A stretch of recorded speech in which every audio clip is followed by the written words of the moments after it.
This is a Japanese mindset that you need to adopt. It will make you appreciate all the little things in life more. And it blows my mind how well this goes together with Stoicism. So I'm very glad you clicked this video, because hopefully you will feel more positive about life afterwards. A few weeks ago, I made this video about a mindset that I learned from this book called Ikigai, a Japanese secret to a long and happy life. It was a beautiful book.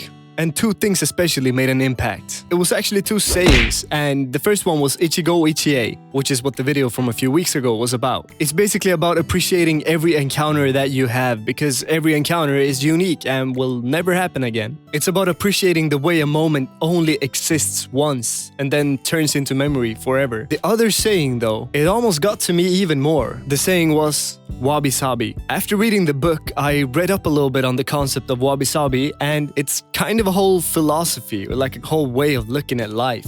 And it's kind of deep.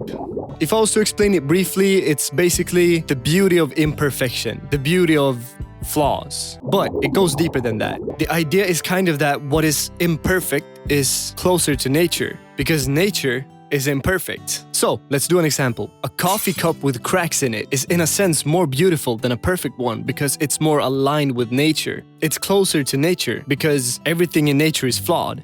There's nothing perfect about nature. Every tree is flawed, every blade of grass is flawed. Yet nature is the most beautiful thing we have. Most of the truly great people and thinkers throughout history seem to have a love for nature in common. We need to appreciate the beauty of the imperfect things more because we need to appreciate nature. Nature is where we go to get a break. Nature is where we go to realize how big we are, but also how small we are, to understand how perfectly everything fits together in the most imperfect way. Ask yourself this: how long ago was it that you saw mountains, that you saw deep forest that just radiates life? And how long ago did you see animals that aren't just the ones in your garden or like city pigeons? I'm a huge biology nerd, and I have been ever since I was a teeny tiny little bugger. While the other kids played like normal people, I was flipping rocks over to see if there were interesting insects or spiders underneath them.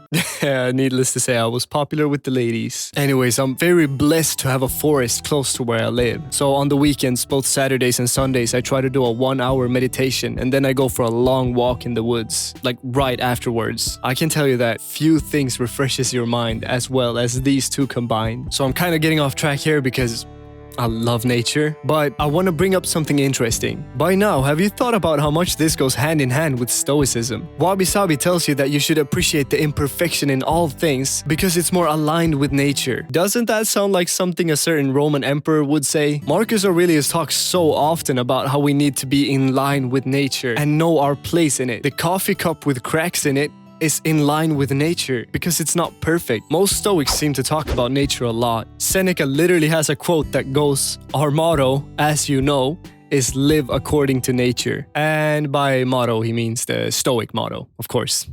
Now, when the Stoics talk about nature, they don't always mean nature as in like plants, the wild. You know, it's more like what human nature is. But they do also seem to mean that human nature is being part of universal nature, if that makes sense. And they do seem to highly value time spent outside in nature. I truly believe that one of the main factors, if not the number one factor to becoming happy, to finding genuine, true happiness, is getting closer to nature. If you live in the city and you're never outside in the woods, it's hard for me to see how you wouldn't have shitty mental health. If you go out for a walk in the woods with the intention to appreciate, especially appreciate the imperfection of all the things you will see, I swear you will be more happy than before. Remember, wabi-sabi, appreciate the imperfect things and appreciate nature. So go outside right now, go for a run in the woods, and earn your sleep. And by the way, subscribe to my channel, it really helps me out, please and thank you.